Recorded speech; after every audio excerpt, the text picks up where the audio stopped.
Good morning students. लक्ष्य में आप सभी का स्वागत है। मैं एसके भारती आप लोगों को आज 2023 में पॉलिटेक्निक डिप्लोमा में जो काउंसलिंग होने वाली है उसमें बहुत सारे डाउट्स आपके पास रह गए हैं, उनको क्लियर करने आया हूँ। बहुत सारे कॉल्स आ रहे हैं मेरे पास, इतने कॉल्स आ रहे हैं कि मैं क्लास लेने में जा भी रहा हूँ तो बार बार कॉल्स आ जा रहे हैं, इतने सारे कॉल्स आ रहे हैं। सर ये डाउट है, वो डाउट है, सर ऐसे इतने रैंक में ये मिलेगा कि नहीं मिलेगा, कितना मेरा रैंक है, मेरे भाई का रैंक कितना है, इसको ये कौन सा ब्रांच मिलेगा, कौन सा कॉलेज अच्छा होगा। बहुत सारी क्वेरीज है, इतने सारे क्वेरीज। तो मेरे को लगा कि मैं एक छोटी शॉर्ट वीडियो बना देता हूँ जिसमें हो सकता है ये वीडियो आपको काफी हद तक मदद करेगा आपके आगे के डिसीजन लेने में काउंसलिंग के पर्पज से। तो बिहार पॉलिटेक्निक काउंसलिंग के लिए जो कि मैं 2023 के लिए आपको 2022 का डेटा दे दूंगा आपको। 2023 में तो अभी काउंसलिंग स्टार्ट नहीं हुई है, तो उस समय होगी तो हम लोग प्रीवियस पास्ट में जो काउंसलिंग हुई है उस डेटा को देखकर काफी हद तक ये समझ सकते हैं कि हमें किस तरीके से काउंसलिंग करनी चाहिए, और उस तरीके से काउंसलिंग करने पे हमें टारगेट जो मेरा सोच है या मैंने जो सोच रखा है वो मिल जाए। ठीक, चलते हैं। सबसे पहले पहला मेरे पास है आपको 2022 का कट ऑफ लिस्ट। ये कट ऑफ जनरल है, अनरिजर्व्ड बोलते हैं, यू आर अनरिजर्व्ड कोटे का है। अलग अलग कोटे होते हैं, इसमें अनरिजर्व्ड कोटे का ये कट ऑफ मैंने डाला है। इसमें मैं 5 कॉलेज को कंपेयर किया हूँ और उसमें 3 ब्रांच को मैंने कंपेयर किया है, सिविल, इलेक्ट्रिकल, मैकेनिकल। सारे को कंपेयर करना बहुत मुश्किल है, लेकिन इससे काफी हद तक ये आइडिया मिल जाएगा अदर कॉलेज के लिए। ठीक है, इस 5 कॉलेज को चुनना कोई ऐसा नहीं, मैंने रैंडमली लिया है। ऐसे और भी इससे अच्छे अच्छे कॉलेजेस हैं या इसमें इसी रेपुटेड कॉलेज है, लेकिन एक रैंक दिखाना चाह रहा हूं मैं अनरिजर्व्ड में कि कितने रैंक में आप किस कॉलेज में जा पाएंगे। ठीक, इन 5 कॉलेजों से काफी हद तक आपको मदद मिलेगा। पहला एनजीपी पटना 13 है, अगर आपको सिविल ब्रांच लेना है और अगर आपका रैंक लगभग लगभग 100 से लेकर 1 से लेकर के 150 200 तक भी है तो आप पटना 13 के सबसे मैंने पटना में सबसे बड़ा मैंने कॉलेज बोला जाता है पटना 13, अच्छा कैंपस है इसका। ठीक है, तो वहां आप सिविल इंजीनियरिंग के लिए अच्छा चांस बन जाएगा, मिल जाएगा आपको। वहीं पर उसी पटना 13 में अगर आप 300-350 तक रैंक रखते हैं तो आप इलेक्ट्रिकल के लिए निश्चिंत रहिएगा। वहीं पर अगर आप मैकेनिकल के लिए जाते हैं, 1450 रैंक अगर 1500 रैंक है तो आपको मैकेनिकल मिलने की पूरी संभावना है। ठीक, तो आइडिया हो गया कि पटना 13 में अगर आपको जाना है और आप इन तीनों ब्रांच के लिए सोच रहे हैं तो आपको कितने रैंक तक आपको रहने से आपको पटना 13 मिल जाएगा। यदि आप इस रैंक के अंदर हैं तो आप बेशक पहला चॉइस पटना 13 डालिए, एनजीपी पटना 13 आप डाल सकते हैं। लेकिन अगर मैं 5000 रैंक लेके आया और सबसे पहला चॉइस पटना 13 डालता हूँ तो मेरी पहली गलती तो वही हो जाती है। मैं उस गलती को नहीं करने देना चाहता हूँ आपको कि आप बात को जानिए कि आपके पास रैंक जो आ गया तो आ गया, आपने एग्जाम दिया, रैंक आ गया। अब मैं काउंसलिंग अगर अच्छे तरीके से नहीं करूंगा तो फिर मेरे को जो मेरा मनचाहा ब्रांच है वो नहीं मिल पाएगा। इसलिए ठीक है, थोड़ा सा इस रैंक को पिछले साल के रैंक कार्ड को देखते हुए उसी अनुसार से थोड़ा सा इंटेलिजेंट काउंसलिंग कीजिएगा। आइए, जीपी पटना 7 जिसे गुलजार बाग या फिर गायघाट वाला पॉलिटेक्निक कहा जाता है, ये अगर आप यहाँ सिविल इंजीनियरिंग लेने जा रहे हैं तो 250 लगभग 250 रैंक तक के बच्चे को सिविल मिल जाता है। वहीं पर इलेक्ट्रिकल के लिए 650 रैंक, वहीं पर मैकेनिकल के लिए 2167 रैंक। तो इस कॉलेज में आप पटना में ही एक कॉलेज है, एलिजिबल है। ठीक है, एक कॉलेज पटना में और है, गवर्नमेंट वोमेन्स पॉलिटेक्निक GWP, जो कि सिर्फ लड़कियों का, ठीक है, महिलाओं का कॉलेज है। तो उस कॉलेज का मैंने लिस्ट नहीं डाला है, वो भी टॉप रैंकर कॉलेज में से आता है। मैंने पटना के कॉलेज है तो सारे बच्चियां या बच्चे जिनके गार्जियन चाहते हैं कि मेरे बच्चे वहीं पटना में ही पढ़े, मोस्टली ऐसा वो लोग का सपना सबका रहता है कि पटना वाले कॉलेज में रहे, तो उसका मैं डेटा नहीं डाला हूँ। ठीक है, वो एक अलग डेटा है क्योंकि वो सिर्फ लड़कियों के लिए है, तो लड़कियों का डेटा अलग हो जाता है। मैं एक जनरल डेटा दे रहा हूँ। ठीक है, मुजफ्फरपुर ये भी अच्छे कॉलेजेस में काउंट होता है, और यहाँ पर आप देखेंगे कि अगर आप सिविल इंजीनियरिंग लेना चाह रहे हैं और आपका रैंक 450 तक है, ठीक है, तो आप सिविल इंजीनियरिंग के लिए मुजफ्फरपुर में ट्राई कर सकते हैं, ठीक। और वहीं पर इलेक्ट्रिकल के लिए 1088, मैकेनिकल के लिए 3600 रैंक तक भी रहेगा, तो मैकेनिकल मिलने की संभावना है। तो अगर मान लिया, मैं एक एग्जांपल दे रहा हूं, मेरा रैंक 3500, ठीक, और मैं सबसे पहला चॉइस पटना 13 का मैकेनिकल ब्रांच रखता हूँ, पॉसिबल ही नहीं है हमें मैकेनिकल मिलेगा। अब ये नहीं कि मैं बोल रहा हूं तो एकदम मैं कसम खिला दी। काउंसलिंग एक प्रोसेस है जिसमें आपको कौन सा ब्रांच मिलेगा वो तो काउंसलिंग पे डिपेंड करता है, लेकिन कुछ प्रीवियस डेटा को देखते हुए मैं ऐसा कह सकता हूं कि यदि आप 3500 रैंक रखते हैं और आप मैकेनिकल के पटना 13 या इलेक्ट्रिकल पटना 13 या सिविल पटना 13 में चॉइस डालते हैं, तो चांसेस आपके मिलने के एकदम कम है, नहीं मिलेगा। वहीं पर आपको पता चल गया, इस डेटा को देखते हुए आपको काफी हद तक पता चलेगा कि नहीं, पहला चॉइस हमें जीपी मुजफ्फरपुर डालना चाहिए। तो ऑब्वियस सी बात है, जीपी मुजफ्फरपुर में आपको जो मनचाहा ब्रांच है, जैसे आपका रैंक मैकेनिकल लेना चाहते हैं और आपका 3500 रैंक है, मुजफ्फरपुर पहला चॉइस डालें, ऑब्वियस सी बात है मिलेगा। ये इसके नीचे के जितने भी कॉलेजेस होंगे, मतलब जीपी मुझे देखिए BK PI institute of Sitamarhi में आपके मैकेनिकल कुछ लोग मिले, 29,176 रैंक मिला, बट ये पॉसिबल नहीं है। कभी कभी ऐसा होता है कि ज्यादा रैंक वाले अच्छे से काउंसलिंग करते हैं, काउंसलिंग को पता होता है कि काउंसलिंग में किस कॉलेज को डाल देने से हमें रैंक मतलब कॉलेज मिलेगा। इसके भी कुछ स्ट्रैटेजी हैं, कुछ तरीके हैं। जैसे आप सारे बच्चे एक ही तरीके का सोचते हैं कि हमें पटना के कॉलेज लेने हैं, बट उनको रैंक किस रैंक तक के किस कॉलेज में मिल जाएगा वो आइडिया नहीं होने की वजह से, वो उनको आइडिया नहीं होने से कोई भी कॉलेज फिलअप कर देते हैं सीरियल वाइज करके, जिनसे उनको काउंसलिंग करते समय रैंक नहीं मिल पाता है। कुछ कुछ लोग जानते हैं, तो ज्यादा रैंक वाले को भी देखिए मैकेनिकल मिला 29,000 रैंक। अच्छा चलिए आते हैं, एक और है मेरे पास जीपी बांका। जीपी बांका में ठीक है, अगर आप इलेक्ट्रिकल तक जाते हैं, अगर आपका 5,500 रैंक है, 5889, तो आप सोच सकते हैं कि चलो ठीक है, हम इलेक्ट्रिकल के लिए एलिजिबल हैं। इतना ही नहीं, अभी सुनिए ना, बहुत सारे कॉलेजेस इसके नीचे हैं। अभी तो मैंने 4-5 कॉलेज का नाम आपके सामने कट ऑफ रखा, मैं आपको सिर्फ इतना कहना चाह रहा हूँ, ठीक है, इलेक्ट्रिकल ब्रांच में, सिविल ब्रांच में और इलेक्ट्रिकल ब्रांच में थोड़ी सी रैंक अगर आपकी थोड़ी ऊपर है, तो आपको थोड़ा अच्छा काउंसलिंग करने से अच्छे कॉलेज मिल जाएंगे, ठीक। लेकिन अगर आपका रैंक ज्यादा पीछे है, तो आप थोड़ा सा और इंटेलिजेंट काउंसलिंग कीजिए। काउंसलिंग करने से आपको काफी हद तक आपको आपके मनचाहे ब्रांच को मिल जाएगा। इसके अलावा 2 ब्रांच और मैंने नहीं दिया है, एक है कंप्यूटर साइंस और एक है इलेक्ट्रॉनिक्स। इसके अलावा कुछ कुछ college special branch special subject के लिए लेते हैं, जैसे पटना 7 सिरामिक्स से यूज करता है, ठीक है, टेक्सटाइल यूज करता है। ऐसे और भी कॉलेजेस हैं, कुछ बरौनी में केमिकल इंजीनियरिंग से डिप्लोमा कराई जाती है। ये स्पेशल कोर्सेस हैं जिनको कि जो बच्चे इस क्षेत्र में इंटरेस्ट रखते हैं वो स्पेशल लेते हैं ब्रांच। चलिए, तो ये था, मतलब आपको मैंने कुछ कटअप बताया, इस कटअप के आधार पे आप काफी हद तक समझने में कामयाब हो जाएंगे, ठीक। अगर आपको कोई डाउट होता है तो यूट्यूब के कमेंट लिस्ट में जाइए और अपना डाउट रखिए, मैं जितना हो सकेगा आपको उसके लिए आपको सेटिस्फाइड करने की कोशिश करूंगा। चलिए, तो ये तो हो गया कि कट ऑफ 2022 में ये था, 5 ही कॉलेज का मैंने डाला है। ऐसे सारे कॉलेज का डालना बहुत मुश्किल हो रहा था, ठीक है, तो मैंने 5 कॉलेज का एक कंपेयर दे दिया कि एग्जैक्टली कैसे हमें कॉलेज किस चुनना चाहिए। इसके बाद के लगभग सभी कॉलेज एक ही टाइप के हैं, ठीक है, थोड़ा सा पटना के कॉलेज को ज्यादा बच्चे लोगों के द्वारा जोर दिया जाता है, इसीलिए मैं थोड़ा सा पटना और मुजफ्फरपुर के नीचे, इसके बीच में वैशाली है बगल में, ठीक है, इधर गया है, इधर भोजपुर है, ठीक है, हाँ 3 और कॉलेज हैं। मैं थोड़ा सा उसको आगे आगे के फाइल में ले जा रहा हूँ, इसको मैं बताऊंगा, कुछ रैंक कार्ड्स बच्चे के हैं, इस पे मैं वापिस आऊंगा।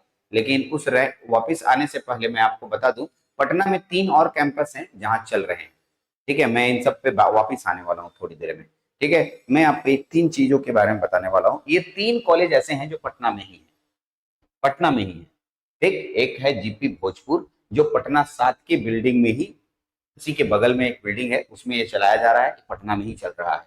जीपी बाढ़, ये पटना 13 के कैंपस में चलाया जा रहा है। और जीपी जहानाबाद, ये भी पटना 13 के कैंपस में चलाया जा रहा है, ठीक है। यानी कि पटना में कुल मिलाकर 6 कॉलेजेस हो गए आपके पास अभी फिलहाल। बाद में इनकी बिल्डिंगें बनेंगी तो ये अपने प्लेसेस पे सिचुएटेड हो जाएंगे, लेकिन फिलहाल ये 3 कॉलेज और एनजीपी पटना 13, पटना 7 और जीडब्ल्यूपी फुलवारी शरीफ, ठीक है, ये 6 कॉलेज कुल मिलाकर के पटना में एस्टैब्लिश्ड हैं। ठीक है, इन्हीं 6 कॉलेज में आप अपना एडमिशन के लिए देख सकते हैं। ठीक, आइए चलते हैं, फिर पीछे चलते हैं थोड़ा। ठीक है, जो हम लोग, ये मैं आपको लिस्ट अप दिया है हम लोगों ने कि आप किस कॉलेज में कितना, ठीक है, लिस्ट है। ये मैं आपको लेके जा रहा हूँ कि हमारे कुछ बच्चे थे जो मेरे पास, मैं अपनी कोचिंग चलाता हूँ लक्ष्य पॉलिटेक्निक के नाम पे, स्पार्क के नाम पे और इंजीनियर्स लर्निंग के नाम पे। 3 अलग अलग हमारे पास प्लेटफॉर्म है। सभी में पॉलिटेक्निक एकेडमिक क्लासेस चलती हैं, आपकी पहले सेमेस्टर से फाइनल सेमेस्टर की क्लासेस। सभी ब्रांच के टीचर्स आपको क्लास देते हैं और आपको एक अच्छी शिक्षा एक अच्छे प्लेटफॉर्म पे मिलती है। ठीक, आप इसके लिए एप्लीकेशंस डाउनलोड कर सकते हैं, स्पार्क लक्ष्य पॉलिटेक्निक या लक्ष्य पॉलिटेक्निक, दोनों एप्लीकेशंस आप डाउनलोड कर सकते हैं और उसमें जाकर के आप सारी चीजें देख सकते हैं, कोर्सेज के पूरे कंटेंट देख सकते हैं, वहां जाकर के आपको सारी जानकारी मिलेगी। ऐसे लास्ट में मैं इसकी इंफॉर्मेशन दूंगा कोचिंग के पूरे एड्रेस के साथ, ऑफलाइन क्लासेस और ऑनलाइन क्लासेस दोनों की। चलते हैं, पहले हम लोग रैंक कार्ड को देखते हैं। कुछ बच्चे अपने रैंक कार्ड भेजे, इससे ये रैंक कार्ड ओरिजिनल है, मतलब दैट मीन्स उनका अभी ये पढ़ रहे हैं बच्चे और उन्होंने रैंक कार्ड दिया। जैसे एक है संतोषी कुमारी, इनका रैंक कार्ड अनरिजर्व में 7,000 था। इन्होंने, ठीक है, इलेक्ट्रॉनिक्स ब्रांच चुना, जीपी दरभंगा। अमित कुमार रजक, इनका इनका रैंक है 13,158 और एससी रैंक है 1192। ये जीपी पूर्णिया में इलेक्ट्रिकल ब्रांच से है। तो अब सोचिए, इनका रैंक है 13,158 अनरिजर्व, इलेक्ट्रिकल मिला है, जबकि अनरिजर्व में ये थी संतोषी, इनको सिर्फ इलेक्ट्रॉनिक्स मिला। तो एक कैटेगरी का बहुत बड़ा इफेक्ट पड़ता है, कैटेगरी बहुत बड़ा इफेक्ट डालता है आपके ब्रांच देने में। ठीक, आप एससी हैं, एसटी हैं, ओबीसी हैं, ईबीसी हैं, ठीक है, ये जनरल है, ये इस पे बहुत बड़ा इफेक्ट आता है। साथ साथ कॉलेज चुनना भी एक कला है। अगर आप इस कॉलेज को ठीक से नहीं चुन पाए और तो आपका कैटेगरी भी काम नहीं करता है और आपको अच्छे नजदीक के रैंक होते हुए भी आपको जो ब्रांच आपने चूज किया वो नहीं मिलता है। क्या, चलिए और देखिए, एक बच्चे ने अपना रैंक भेजा अंग्रेजवट 6700 और बीसी में 3015, जबकि इसको ब्रांच मिला इलेक्ट्रिकल। एक बच्चे ने 5675 रैंक भेजा है और GWP Patna, women polytechnic Patna में है और उनको कंप्यूटर साइंस मिला। ठीक, ओके, हो सकता है कंप्यूटर साइंस चूज की, बट इनको और भी ब्रांच मिलने की संभावना थी, दूसरे ब्रांच मिल जाते। कभी कभी किसी को चॉइस होता है कि मैं कंप्यूटर साइंस ही पढ़ूंगी, ठीक है, एग्जैक्टली ऐसा भी होता है। आलोक कुमार 314 रैंक लेके आए, बीसी 167 था, इनको सिविल मिला और कहाँ, पटना 7 में। मैंने अभी बताया भी, देखिए 314 रैंक को देखने से पता चल जाता है कि लगभग 300 साढ़े 300 रैंक में आप जो है, ठीक है, पटना के कॉलेज में अपना पूरा जोर आजमाइश कर सकते हैं और आपको मिलने की पूरी संभावना है। 4500 प्लस रैंक रहेगा, पटना 13 मिला। मैकेनिकल ऑटोमोबाइल मिला, मैकेनिकल नहीं, मैकेनिकल की एक और ब्रांच है मैकेनिकल ऑटोमोबाइल। मैकेनिकल एक अलग ब्रांच होता है और मैकेनिकल ऑटोमोबाइल एक अलग ब्रांच होता है। यहीं पर ठीक है, अब आप देख सकते हैं अनरिजर्व 14,534, इनको सेफ पूरा ब्रांच मिला, सेफ पूरा कॉलेज मिला और मैकेनिकल ब्रांच मिला। ओके, आगे बढ़ते हैं। एक है 21,714, थोड़ा ज्यादा है। ईडब्ल्यूएस में इनका 1437 था, इनको इलेक्ट्रिकल मिला। आप सोच सकते हैं कि बीके सीतामढ़ी में 21,000 रैंक लाने के बाद इनको इलेक्ट्रिकल मिला। इसका मतलब इस बंदे में काउंसलिंग जिसने भी किया होगा, इसका काउंसलिंग बहुत ही इंटेलिजेंट तरीके से किया होगा। कुछ चीजें ऐसी होती है, ठीक है, लेकिन किसी किसी का ना 3,000 रैंक में भी जो ब्रांच चाहता नहीं मिला, अभी वही लाइन जो दोहरा रहा हूँ। और फिर यही बात की 21,000 रैंक वाले को इलेक्ट्रिकल मिल गया। सर, ये तो बात आपकी गलत हो गई, आप ऐसा बोल सकते हैं, लेकिन मैंने अभी एक लाइन ये भी बोला कि काउंसलिंग करने का तरीका आपको आना चाहिए। ठीक, चलिए आगे। आपके पास 5,000 रैंक अप्रॉक्स है, छपरा मिला और मैकेनिकल ब्रांच। 3100 रैंक है जहानाबाद इलेक्ट्रिकल। ऐसे मेरे पास बहुत सारे बच्चों ने भेजा, मैं सब तो नहीं दे सकता हूँ, कुछ ही मैंने रखा आपके सामने। ये उन्होंने उनको चुन के रखा जिनसे आपको ये आइडिया मिल जाए कि चलो ठीक है, इतने रैंक इसको ये मिल रहा है तो हम, मेरा ये रैंक है, हम कैसे काउंसलिंग करें, हम भरे या नहीं भरे, किस कॉलेज को फर्स्ट प्रेफरेंस दें, दूसरे को दें, थर्ड फोर्थ फिफ्थ, किसको कैसे करें, उससे आपको थोड़ा आइडिया मिल जाएगा बस। बाकी तो काउंसलिंग के बाद क्या है, किसको कौन सा ब्रांच मिलता है वो तो काउंसलिंग का लिस्ट आएगा तो पता ही चल जाता है। अच्छा, एक है अनरिजर्व 7500, इसमें 3300 रैंक मिला। ठीक है, बीसी 3300 है और जीपी गया में कंप्यूटर साइंस। ये देखिए 9,000 होते हुए इलेक्ट्रिकल मिला है इसको। 2208 में एनजीपी पटना 13 में मैकेनिकल मिल गया, मैंने मैकेनिकल के लिए बताया था आपको। 12,000 रैंक है इलेक्ट्रॉनिक्स मिला, यहीं पर 20,000 रैंक इलेक्ट्रॉनिक्स मिला। 14,000 रैंक इलेक्ट्रिकल मिला, ये एक अद्भुत है। लेकिन इसका कैटेगरी देख लीजिए, एससी है, इसलिए इस वजह से इनको इलेक्ट्रिकल मिल गया। तो एससी एसटी कैटेगरी को थोड़ा एडवांटेज रहता है कि उनकी सीटें ज्यादा होती हैं इस वजह से, ठीक है। और देखिए ईबीसी में 303 थे, इसको चंपा वेस्ट चंपारण में सिविल मिला। तो लोग जनरली सिविल, इलेक्ट्रिकल और मैकेनिकल पे ज्यादा ही जोर देते हैं। ये जॉब ओरिएंटेड ब्रांच है, और भी ब्रांच है, लेकिन थोड़ा सा बिहार में जॉब ओरिएंटेशन यानी कि गवर्नमेंट जॉब को लेकर ज्यादा क्रेज है, इसीलिए इन तीनों ब्रांच को देखा जाता है। चलिए, तो ये था एक छोटा सा मेरा रैंक कार्ड बच्चों का। अब मैं आपको कुछ लिस्ट दे रहा हूँ कि किस में कितनी सीटें हैं, किस में कौन कौन से ब्रांच है, किस में कैसे बांटा गया है, किस कैटेगरी को कितनी सीटें हैं टोटल। लेकिन हाँ, ये सीटें पिछले साल तक की हैं। इस साल कुछ कुछ कॉलेजों में सीट बढ़ोतरी की गई है, सीटों की संख्या बढ़ी है, तो वो मैं इसमें अटैच नहीं किया हूँ, ठीक है। वो आपको प्रोस्पेक्टस में मिलेगा या फिर काउंसलिंग के दौरान आपको दिखेगा, ठीक है। तो मैं प्रीवियस ईयर की डेटा आपको यहाँ पर शेयर कर रहा हूँ, ठीक है, जिसमें कि हर एक का उसमें ईबीसी कोटा में भी आप लोगों की सीटें बटी होती है, ठीक। ऐसा ऐसा कह सकते हैं कि जो अनरिजर्व की 36 सीटें हैं सिविल में पटना 13 की, इसमें सिर्फ अनरिजर्व जाएंगे जो जनरल कोटे के होते हैं। लेकिन एससी वाले 14 सीट प्लस 36 सीट में फाइट करेंगे, ईबीसी वाले 16 सीट प्लस 36 सीट पे फाइट करेंगे, बीसी वाले 11 सीट प्लस 36 सीट पे फाइट करेंगे। मतलब जो कैटेगरी वाले होते हैं उनकी सीटों की संख्या बढ़ जाती है, उनको फाइट करना ज्यादा आसान हो जाता है, ठीक है। खैर चलिए, अब क्या करें, रिजर्वेशन सिस्टम ही ऐसा है। तो ये फिर दूसरा और भी कॉलेजेस मैंने डाल दिया, ये तीसरा है, ठीक है। एक लिस्ट ये भी है। मैंने सारा नहीं डाला है, 17 कॉलेज तक डाला है, और भी कॉलेज मैंने लिख दिया, टोटल 46 कॉलेज है। आप थोड़ा इंटेलिजेंट तरीके से और सोच समझ के अगर काउंसलिंग करते हैं तो काफी हद तक आपको आपकी ब्रांच, मन चाहे ब्रांच मिल जाएगी, ठीक है। कौन कौन से ब्रांच हम लोग कॉलेज में देखते हैं, ठीक है। तो मैं एक दो नाम दे देता हूँ। एक है कंप्यूटर साइंस, ठीक है। कौन सा ब्रांच है आपके पास? तो computer science and engineering, rural civil, ठीक है, ceramics, textile, printing, food processing, ठीक है, एंड प्रिजर्वेशन, कॉस्मेटिक डिजाइंस, ठीक है। इसके अलावा जो इन तीनों ब्रांच दिखे हैं, यहाँ लिखा सिविल, इलेक्ट्रिकल, मैकेनिकल, इलेक्ट्रॉनिक्स, इसके अलावे ये पॉलिटेक्निक में इन सब चीजों पर भी, ठीक है, आपकी कोर्सेज कराई जाती है, डिप्लोमा कोर्सेज होते हैं, ठीक है। ऐसे कोर ब्रांचेस में सिविल, इलेक्ट्रिकल और मैकेनिकल को रखा गया है। ये लगभग सभी कॉलेजेस में है, लेकिन इन सब पे भी आप डिप्लोमा कर सकते हैं। इनकी भी अच्छी खासी स्कोप मानी गई है, देखी गई है, ठीक है। तो अब आपको डिसाइड करना है कि आपको किस क्षेत्र में इंटरेस्ट है और आपको क्या करना चाहिए, ठीक है। किसी को टेक्सटाइल में इंटरेस्ट होता है, किसी को प्रिंटिंग में इंटरेस्ट होता है, किसी को केमिकल में इंटरेस्ट होता है। ऐसे बहुत सारे लोगों का अपना इंटरेस्ट क्षेत्र होता है, वो उसी में काम करना चाहते हैं। चलिए, तो ये था एक छोटा सा मेरा ये तो मैंने आपको बता दिया कि 3 कॉलेजेस हैं। एडमिशन फीस सरकारी कॉलेजेस हैं, मैं सरकारी कॉलेजेस की बात कर रहा हूँ, तो 2,000 से 3,000। हॉस्टल फीस लगभग 3,000 से 5 साल 1 साल की होती है, और मेस चार्ज लगभग 2,000 से 3,000 पर मंथ के आसपास मेस चार्ज खर्च होंगे खाने में, ठीक है। हॉस्टल फीस 2,000 से 3,000 से 5,000 1 साल की लग जाती है। और एडमिशन के समय तो बहुत कम खर्च में आप आराम से पढ़ाई कर सकते हैं अगर आप सरकारी कॉलेज में लेते हैं एडमिशन। तो यहीं पर प्राइवेट कॉलेजेस अच्छी खासी फीस लेते हैं, लगभग 25,000 से लेकर 35,000 के बीच में वेरी करती है। किसी की 25, किसी के 26, किसी के 30, किसी के 28, ऐसे वेरी करती है। तो एग्जैक्टली, और प्लस आप अपना खाना पीना देख लीजिए, कॉलेज लेगी उतनी फीस, ठीक।